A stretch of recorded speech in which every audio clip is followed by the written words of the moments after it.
Friday, everyone. Your real worth isn't defined by your net worth. What makes you valuable is how you use what you have been given. All of us have gifts. Make sure you're making the most of yours. Have an amazing Friday.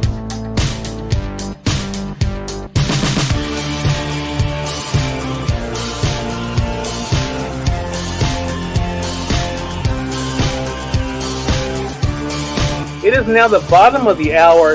I'm excited to welcome Nancy Matthews to our program today. Nancy is an author of a book. I'm going to go ahead and highlight it in the carousel for you guys. There it is, The One Philosophy. I want to talk to Nancy not only about the re-release of the book, but also what it's been like for her to share the message with all of you guys. Nancy, great to have you on with us. Hello, hello, hello. So happy to be here.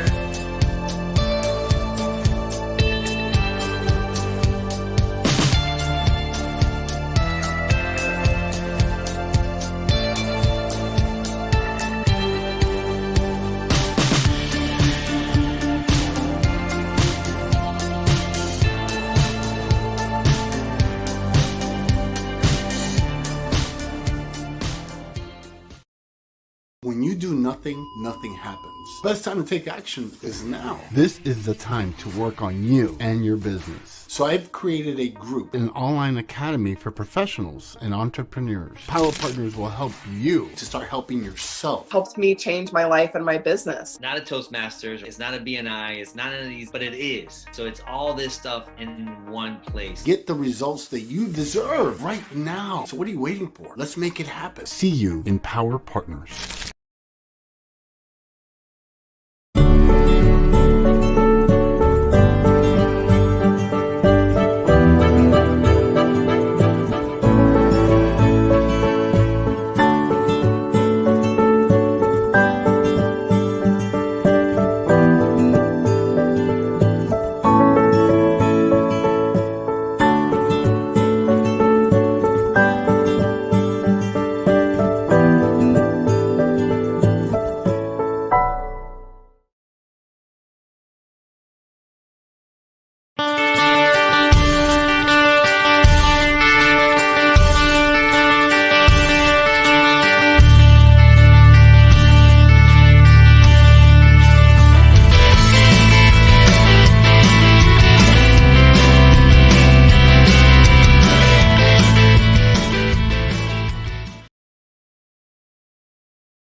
You know, we live in a time of great stress. We have, I think, more stressors on us right now than we have had for a while, amplified by the past 2 years of dealing with the COVID pandemic, the worldwide situation that we live in. But that's impacted so many areas of our lives, our personal lives, our families, our businesses, our jobs. It's so many other areas. So today, what I want to share with you is a woman who has dealt with a lot of stress in her life and caused her to be what she terms an overdrinker. My guest today is Lee Shutsky, and Lee is a life coach helping others who suffer with overdrinking. As you hear her story, you will see what an amazing challenge she's had in her life, as well as the amazing work that she's doing in the lives of others to help them overcome this. I'm going to share with you excerpts from the interview that I did with her previously for my podcast show. But so you won't have the whole episode here, but you'll have a good portion of it and a sufficient amount to really help you understand if you or someone that you know is suffering from overdrinking. There is help. There are ways that you can get past this and get your life back, regain the clarity that you once had and get your life back. So let me share this with you. Let's see, we will share screen here.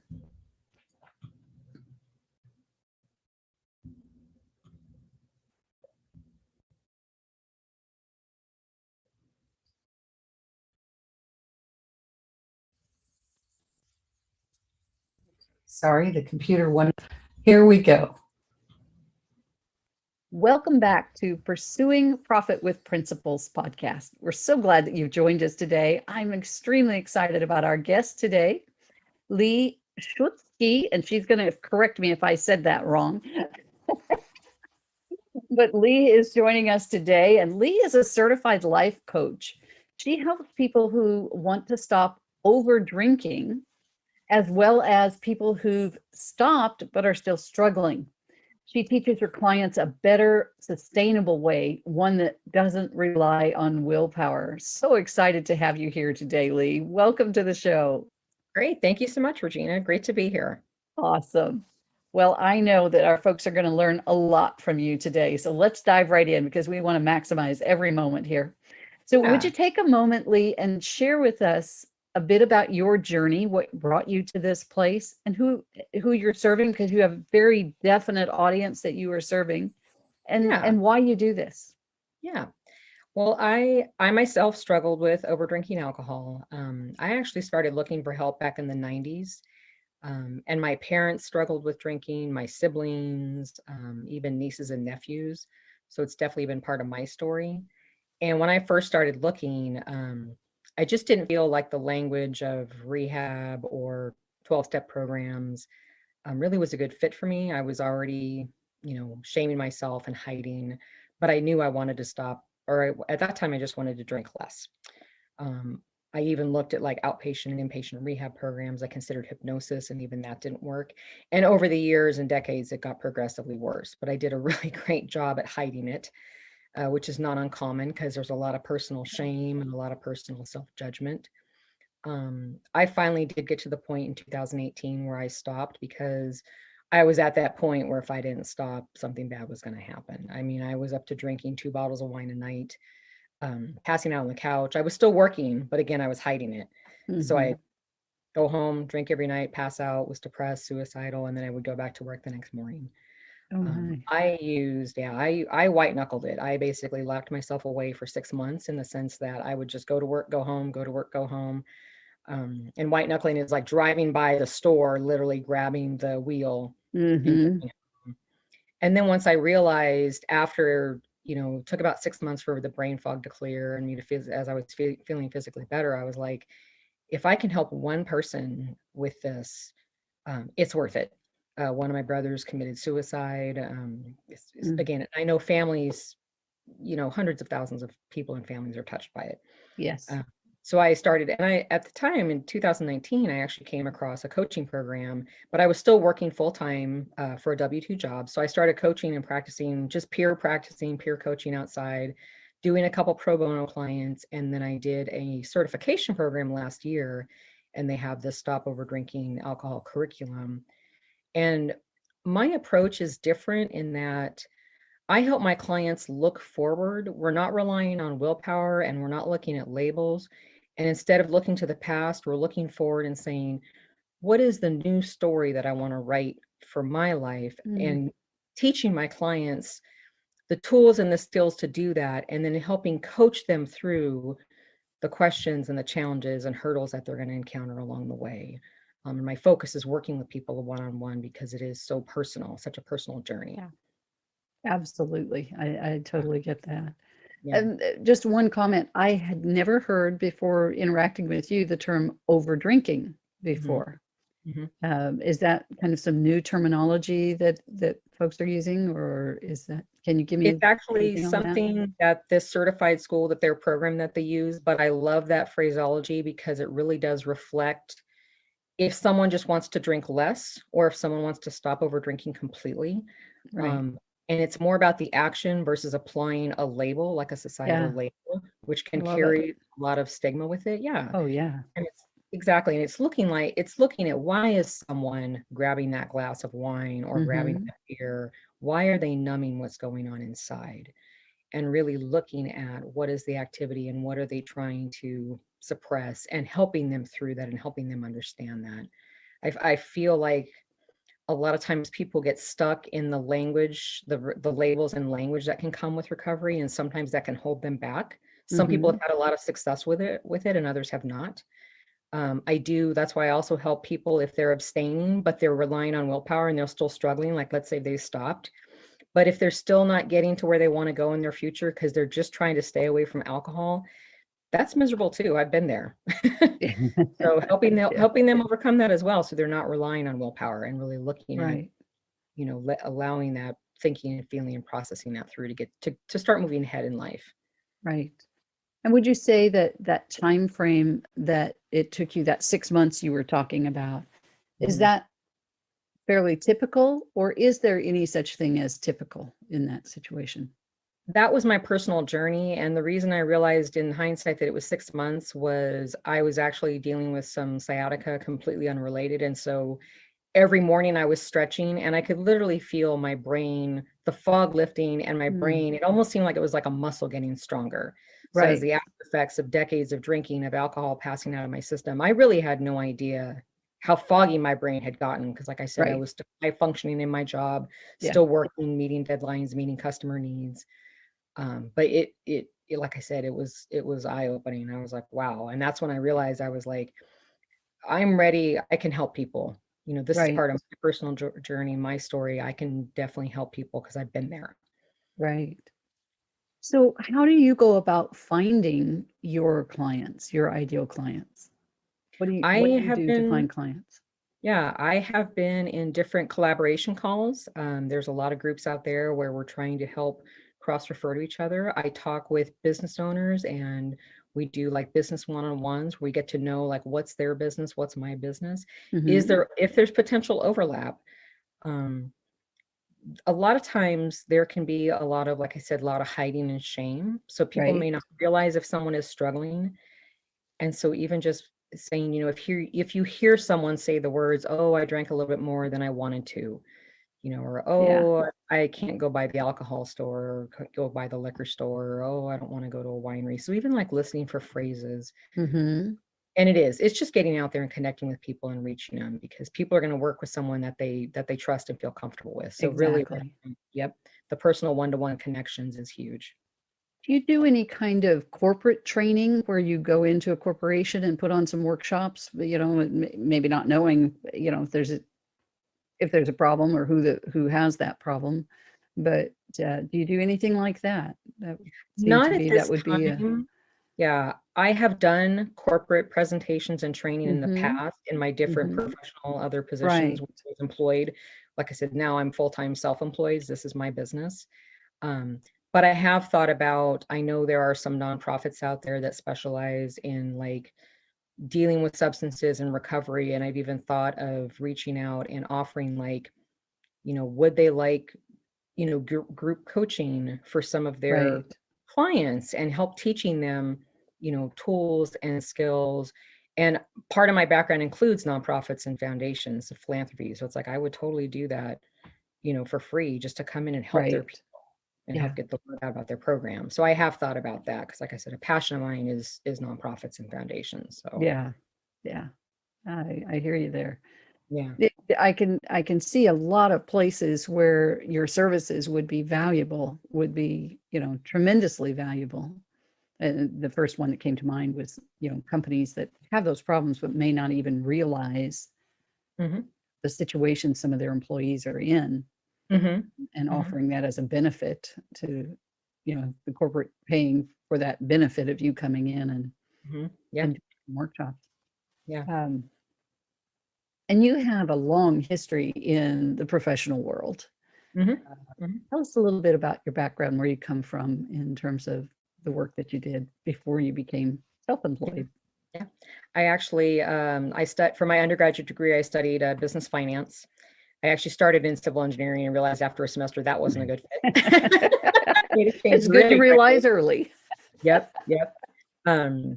And my initial work history was as a bank examiner, so got to do financial analysis, because part of that's just naturally part of who I am, is I love, doing analysis and working with numbers. And then relocated. I live now in Southern Oregon. And when I came up here, did a few jobs here and then got into a healthcare system and got into a nonprofit, or the foundation part. It was a nonprofit healthcare system. So the foundation portion, and it's funny because the business degree that I got we didn't even talk about foundations. I didn't even know they existed. So that was like a whole new world that opened up to me. Yeah, so learned that part of it, philanthropy, the nonprofit side of healthcare. Then after a few years, transferred to a different department. Their HR did analysis and human resources within there. So that's definitely part of my background. I also got a master's in management. I was in managerial position, so did that while I was up here. And then went back to the same healthcare system. So my most recent position was working in their software area, their EMR. But like I said, all this time, my drinking was getting progressively worse. Mm-hmm. Like I said, I started looking for help in the 90s. Would try different things. And like I said, I was able to function, manage life, work, do things. But I definitely damaged relationships along the way. I mean, my behaviors, yeah. And it's like, that's part of the remorse I have is, making bad decisions and affecting other people and hurting people close to me. So that's part of, again, why, there's a lot of hiding and shame and self-judgment. And so I just knew that this was, not a good place to be in. It's incredible to think about the lost potential in this situation, because as you say, you are still high functioning, doing your job, and yet you were in a diminished capacity. Yep, very much so. And to think about the number of folks that are in that situation and not performing to capacity, but still performing well enough that it's not being caught, if you will, not being noticed, but such a tremendous loss of potential there. Especially beyond the working world, because like in my situation, I was like, well, if I can keep it together at work, that's fine. But then I would let other areas of my life suffer: health, personal relationships, friendships. So to your point, that lost potential is also making those choices of, well, where am I going to make sure I can show up and function, and then let the rest of my life kind of, not be as good. Definitely. Because you only have so much capacity. Yeah. Yep. Very much so. Yeah. Yeah, absolutely. So you said you've done some work with nonprofits. That's a love for you. Yep. Talk to us a little bit more about that, about the nonprofit work that you've done. When I first was introduced to the nonprofit world, I didn't even realize it existed. I was like, oh my goodness, they never talked to us in this business school about this. It's so many things that we don't get talked to about in business school, right? Right. And so in the foundation I was in, we did the annual giving, we did major donor campaigns. Again, we were part of a healthcare system, so capital campaigns for constructing new hospitals and new investments in healthcare. Events, and then realizing the range of nonprofits and interests. So there's large, like I said, this was a large healthcare organization, but there's also the smaller nonprofits like the arts and welfare organizations for animals and nonprofits that serve families and children at risk. And it's huge. It's incredible, and it's inspiring, and it's amazing to see the work that all the organizations do and their different efforts. And so it's definitely part of my tapestry of life is how can I help nonprofits, even if it's volunteering or donating. My first director talked about it's time, talent, or treasure. So time is volunteering, talent is giving your skills, like if someone is a board member, treasure is donating. Nonprofits use and need all of those. So Yes, I've done some nonprofit work myself, and served a couple of terms as chair of the board for the Panhandle Workforce Development Board. That was interesting as they worked with employers and employees throughout the region. That was an exciting piece. And I've done some chamber work and and then of course the volunteer piece as you mentioned. And there's so much that is needed. And so much that we each have to offer. So what would you counsel somebody who maybe wants to go down that road and be more involved and contribute more? How would you suggest they begin that process? Any thoughts if they're on that? interested in getting involved in a nonprofit? Right. I would recommend they first think about what they're passionate about. What are their Excellent. personal interests? Because like I said, there's such a range out there. It can even be through their church, their spiritual organization. There's so many different opportunities. So first, what are they passionate about? And then, this was all before the pandemic. So typically it was in person, Yeah, like right. going to a local nonprofit and seeing what they need. Some of them are like, we need volunteers. Other ones or Right. like a bulk number of volunteers. Other ones are like, we need board members, to your point. They typically have a small staff to keep their overhead low. Right. Just helping people realize that, nonprofits are always looking for support. Now, with the pandemic, I haven't even really seen as much of what nonprofits are doing to kind of expand their reach. Mm-hmm. I'm sure they are, but and that's the thing where talent can come in. Like if let's say someone is skilled at grant writing, that is a huge thing that nonprofits try to do. And it can be tough to get approved for grants. There's definitely a skill. That's just one example. So that's where the skills can come in. It doesn't even have to be someone who's, on a board member. It could be like, hey, I can do free grant writing services for a nonprofit. Absolutely. I've been on that end of it as well. I've been involved in a couple of different programs where I helped write grants. Then I do. There's so many ways we can volunteer our time and our talent. When we lived on the Navajo Indian Reservation for 7 years in southern Utah. Okay. And we wanted, as a school district, they wanted to go on a year-round school system because there was a tremendous loss of or lack of retention, let's say, of what was taught in one school year to the beginning of the next school year. Over that summer, the children weren't speaking English. They were, speaking their native language during that period of time. So they kind of lost a little ground there, and just that retention element. And so we wanted to create a year-round program with smaller breaks throughout the year instead of 3 months off for the summer. Yep. It was incredible. I mean, it was a great process to be involved with, helping write that grant, get all that approved. But what was really exciting was the results of that. Yeah. And that's the thing that keeps you going, right? When you get involved in these, is seeing the impact that you're able to make. Because what we saw was they were, prior to going year round, they were spending the first half of the school year catching the kids back up to where they left off the previous spring.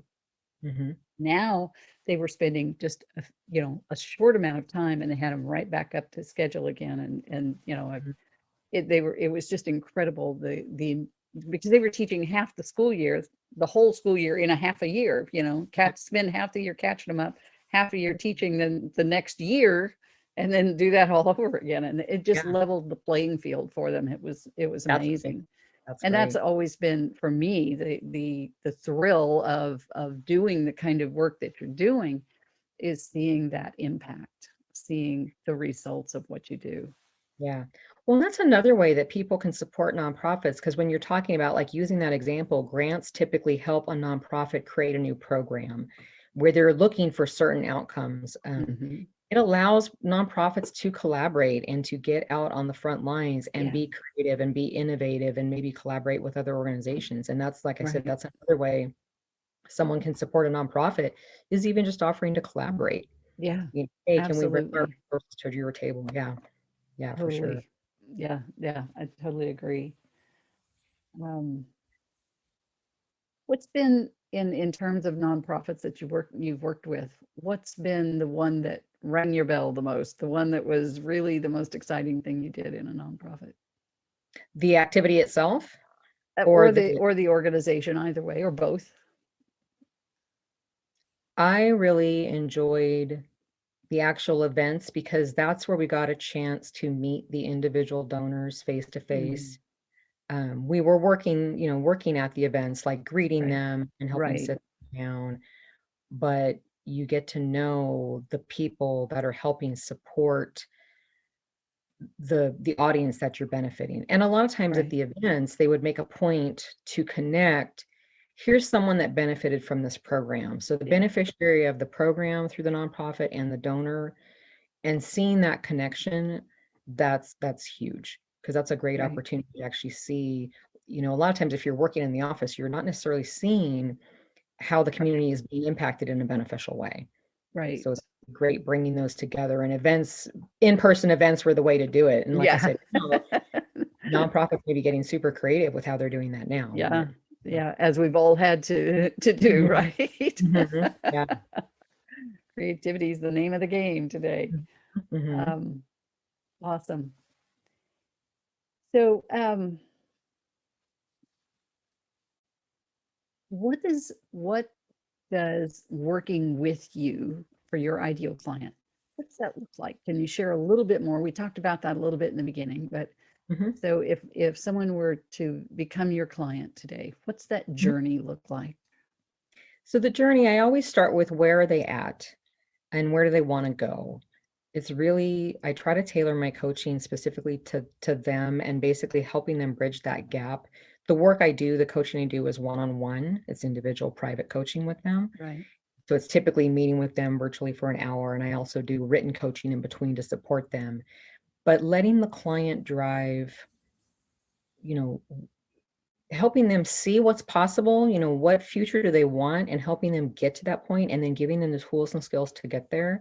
And I even had a client today we were talking with on a consult, where she still wants to be able to drink occasionally, but she still has a lot of the negative thought patterns going on with that. And so part of the skills that we would do is we would talk about, helping her kind of unravel those belief systems. So it's like, if she wants to have a glass of wine, that's great, and enjoying her reason for it.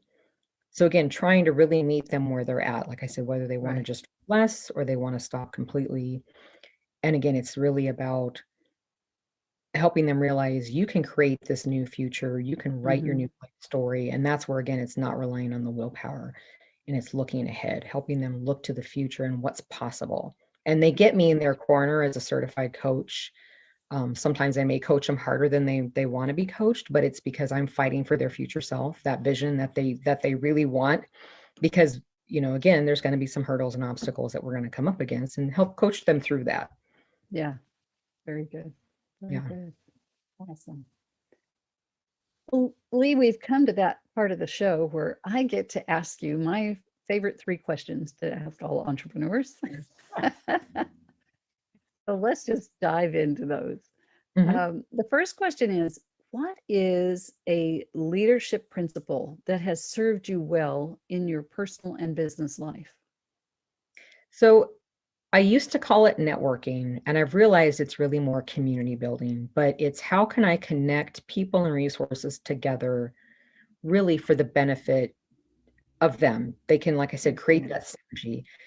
And I've just had a natural knack over the years of doing it. But like I said, it's like I've in the past just kind of like, oh, it's just networking. It's talking to people and like, oh, so-and-so mentioned this and so-and-so mentioned this, but really realizing, and again, I think this comes from the foundation of the nonprofit world, that we're really community building by connecting people and resources together, and really being intentional about saying, so who are you looking for? Are you looking for organizations? Are you looking for individuals?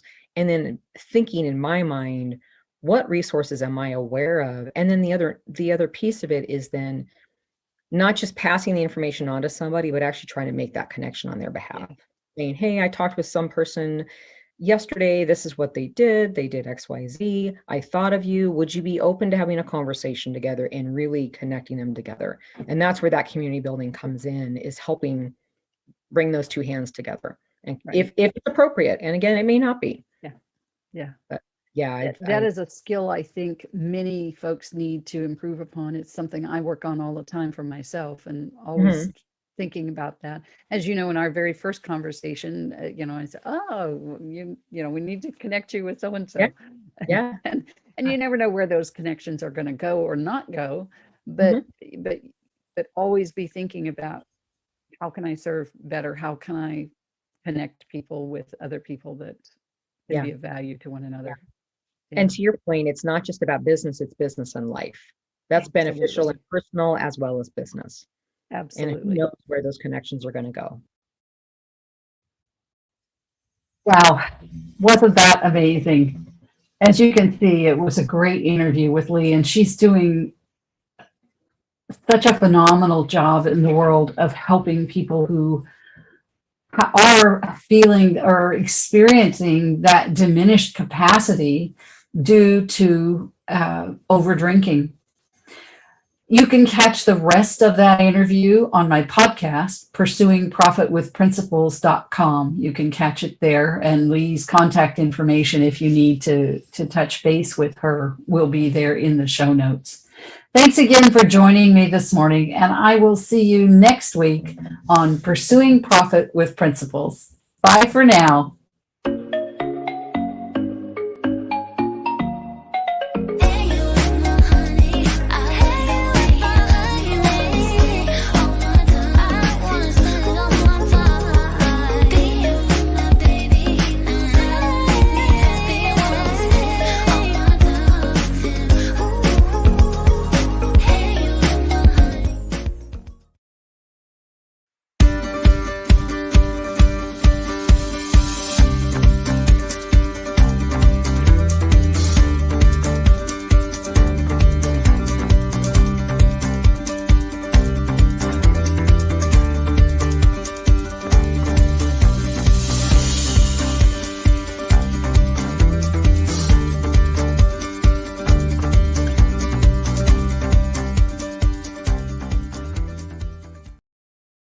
Well, good morning. Happy Monday. Thank you again for joining me for another episode of Marketing and Mindset with America's Supermom. I am so excited to be here with you guys. This is the last Monday in April. We are going to be headed to a new month just 7 days away. So I'm so excited. Today, we're going to be talking about how to use your story as your superpower. So, many of you guys may not know me, but I am known as America's Supermom. My husband and I have 15 children, and 10 of them still live at home.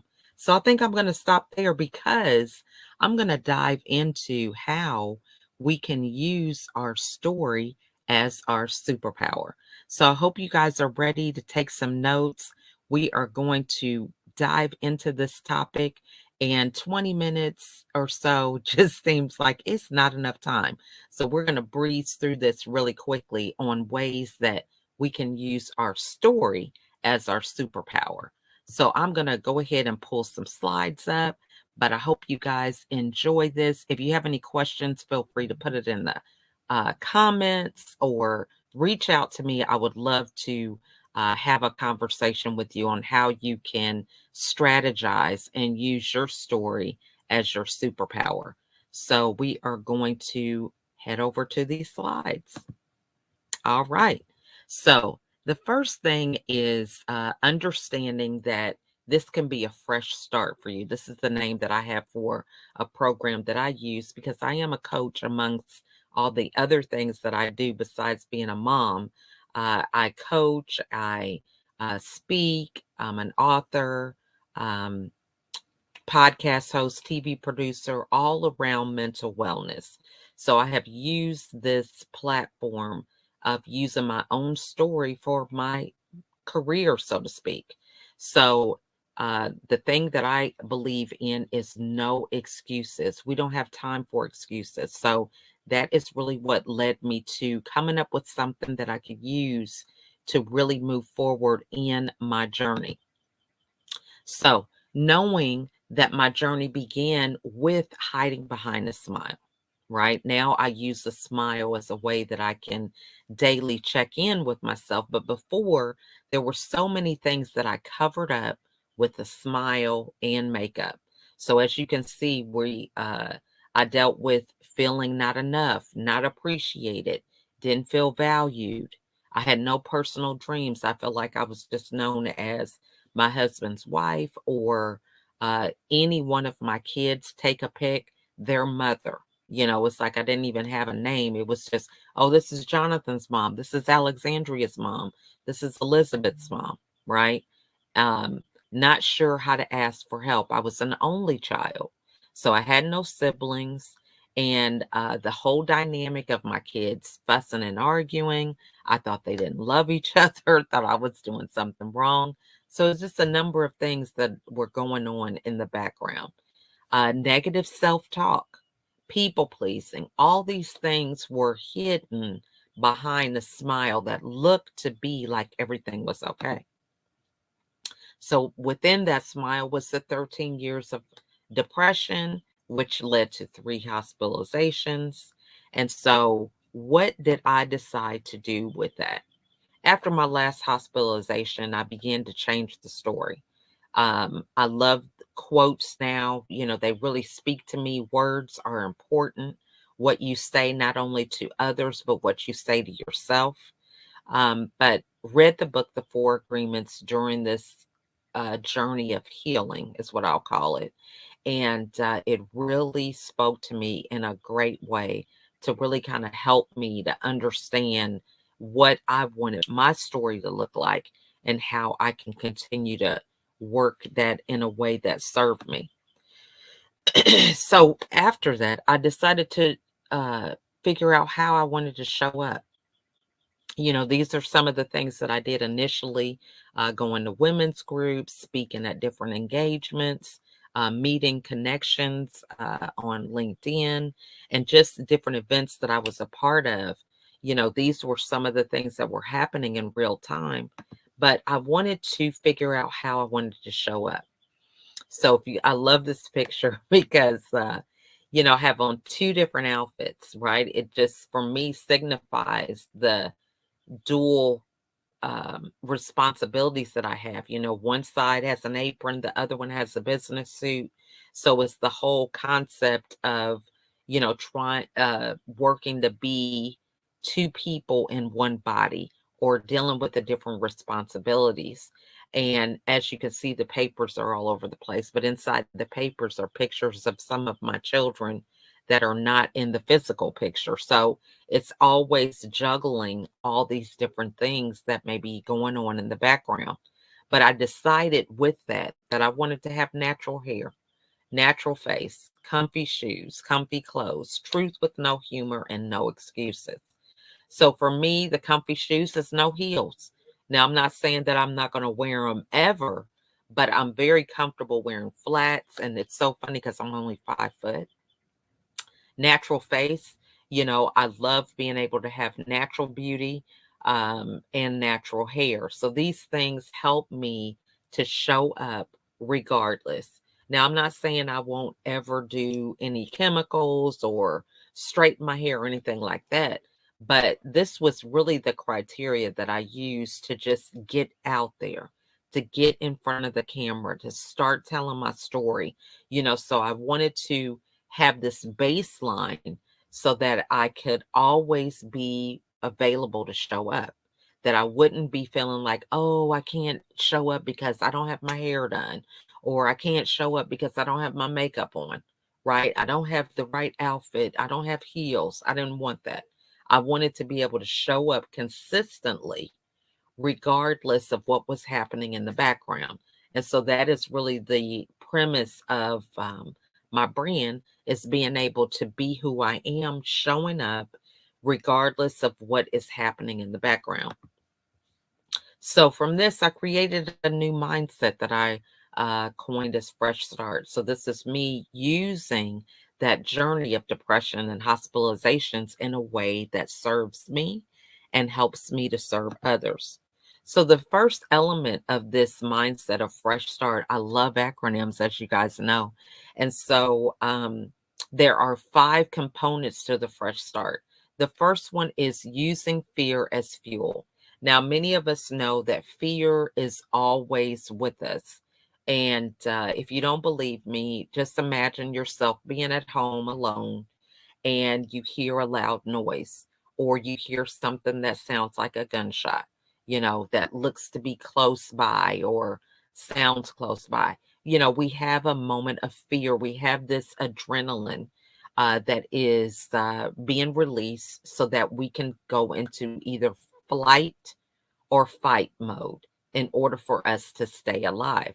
So we have this fear. However, I had to learn how to manage that in a way that served me, because for years with this time of depression, I had the fear, but it was on autopilot for survival mode. So for survival mode all the time is not the way that we conduct our lives. So from there, I figured out, what can I do with this fear and what can I control? So my thoughts, My behavior are the things that I can control. And so I had to understand, how can I manage that and navigate through that? Because fear is always going to be with me. So I decided to make an acronym for fear so that I wouldn't shy away from it, but I would be embracing it. So the first thing is to focus on what I wanted. What was the outcome that I wanted to have regarding this fear? Okay. Um, did I want to move past it? Was I more concerned about the destination rather than the journey? I had to kind of make the best path so that I could focus and keep moving. I had to educate myself. So everything that I was trying or being a part of, I may not have known about, but I had to do my research to find out how I can continue to move forward. Who were the people I need to talk to, or different things like that.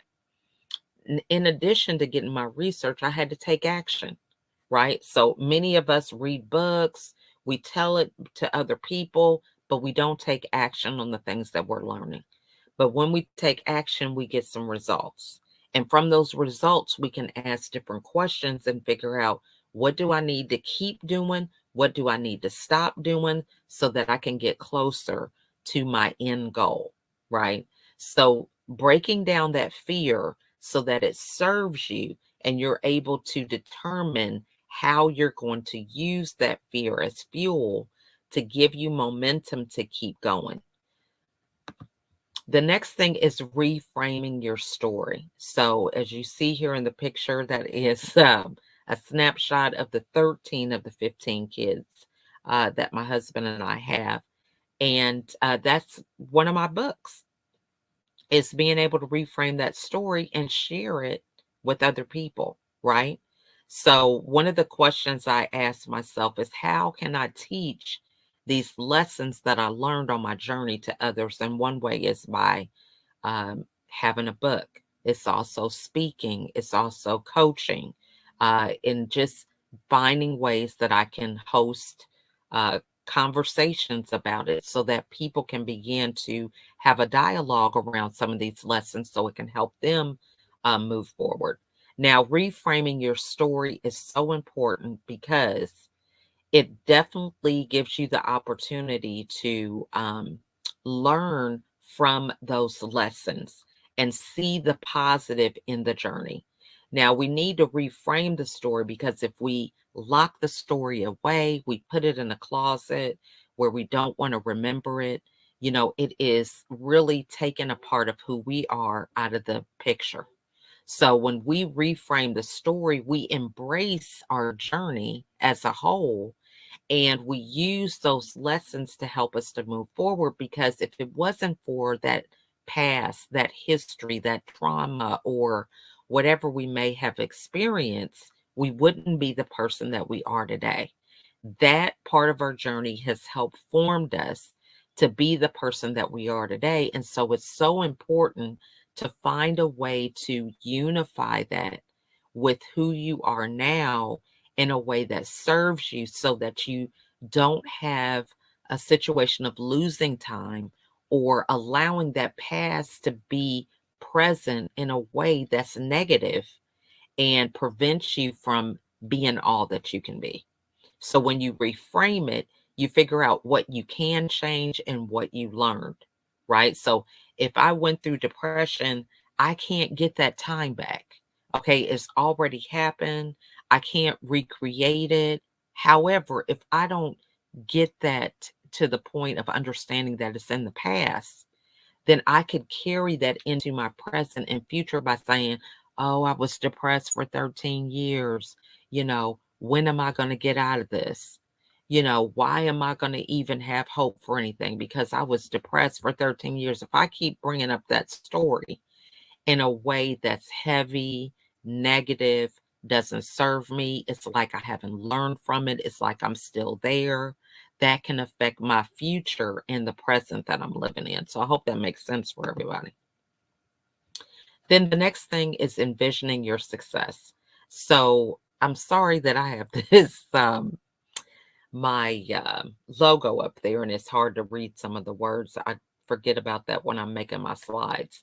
But envisioning your success. So the reality is, although you may have a new mindset about some of the things that have occurred to you, you still are in the presence of family and some people who might remember you with your old mindset. And it's hard for them to see you with your new mindset because they need an example. They need you to be different, talk different, and it takes the whole thing of being consistent with that. And that also takes time. Okay, so getting the opportunity to kind of have your vision in front of you, because sometimes your reality that you're actually dealing with may look a little different than what it is that you may be experiencing. So if you have a situation where you were a people pleaser, people were still going to see you as that people pleaser.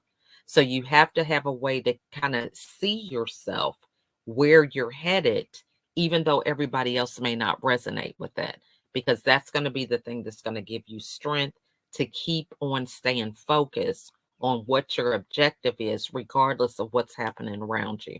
So I have this picture here because I do have a dream. And my dream is to collaborate with Oprah Winfrey and Jimmy Fallon. I'm all about mental wellness, and I love being able to share my insights, strategies, tools, whatever I can with other women and moms, especially to help them to prevent the downfall that I had from them actually having that happen in their life. I can't get those 13 years back. I can't get that time back with those hospitalizations. However, I can take those lessons and I can give them to other people so that they can learn without having to experience the journey that I did. So when you're thinking about your uh, envisioning your success, what are some affirmations that possibly speak to you? What can be your action steps, with that vision that you see? One of the things that I do is I have a profile picture that is on another platform, social media platform called Clubhouse. And I have a picture of Oprah and Jimmy Fallon on my profile with me. So I keep them in front of me on a daily basis. I add them to some of my posts of content. They are listed at the end of my podcast on YouTube. They're the slides that do the closing remarks on the show. So, what are some habits that you want to create? You want to think about as you go about your action steps. What are some practical things that you can do in order to get you on that path? So if you want to drink more water, set a timer on your phone so that it goes off at certain times of the day. Say, hey, it's time for you to drink some water. Or you can even put prompts for positive mindset. Are you thinking about something positive? Say something right now that you're grateful for, whatever. Okay, you can put that on your phone to set it as a timer. So the next thing with the aspect of Fresh Start is your support group or tribe. Who has the experience with what you desire? Who can hold you accountable? Who inspires you to take action? Who supports your action steps? Right? So thinking about the people that lift you up, encourage you, they see your potential, and they challenge you to keep going in the future for bigger and brighter things. And so this is just a quick snapshot of a young lady, Jenny Stevens. She had her event, She's Empowered. And I was one of the speakers on that interview series.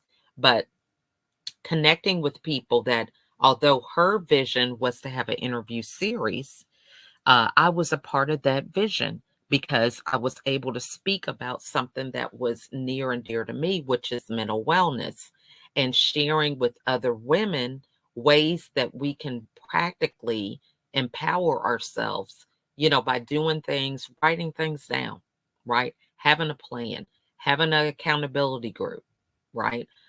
Taking 15 minutes a day to read a nonfiction book, whatever it takes, right? So some of these practical things, being able to share them on her platform, that's what I mean by support group and tribe.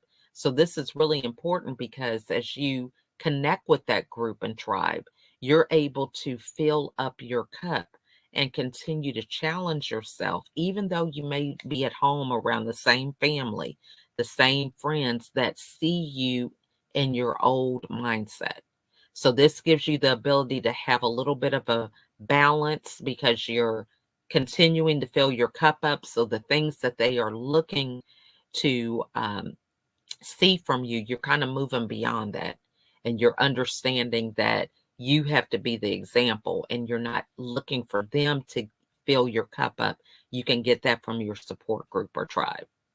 And then the last part is that healing lasts a lifetime. Consistency creates our example. So just as I mentioned before, the more you consistently show up the way you want to in your situation, the more that that's going to be an example for everybody to see you with this new mindset and begin to believe that you are the new person that you are portraying. Patience creates our empathy. So if you think about being patient with the results, understanding that although you are consistently practicing, it's going to be patience to see it happen for other people to kind of receive you being a different person. Love creates our compassion. So loving ourselves and pouring from a full cup from our abundance allows us to have compassion for other people. Because if we're filled up, we're not having that judgment. We're not looking for other people to fill that void that normally might have been a part of us. But when we're full, we can be present fully when we interact with people and understand that whatever we lack, we can do that for ourselves and we can be there as a supporter for other people. Vulnerability creates humility. So as we are vulnerable about our story, that is going to be the thing that's going to help us to connect and resonate with other people, because people cannot identify celebrities and resonate with them. They just have this idea that, oh my gosh, they have everything worked out. But if they hear the quote unquote human side of things, the things that didn't work out so well, the struggles that they're having, they can resonate with that. And that allows them to feel connected and understand that if they can do it, then they should be able to do it, right? If these celebrities can do it and they can't overcome these struggles that are common that they're facing, that they can do it too. And then vision creates an action plan. So if you understand where you're headed, that's going to be the one key thing that's going to help you to stay focused on getting to that destination. So healing does last a lifetime. I definitely want to take the time to say thank you so much, guys, for thinking about what your superpower is. Finding a way to use your story and frame it so that it works for you instead of against you. Really being able to empower yourself, to know the power that you have within, and being able to share that with the world in a way that serves you. If you have any questions, feel free to reach out. But until next time, have a wonderful rest of April, and I'll see you next month. Bye for now. I don't know this song. My body becomes like a cement. Oh my God. That was the better one. Okay. Oh my God.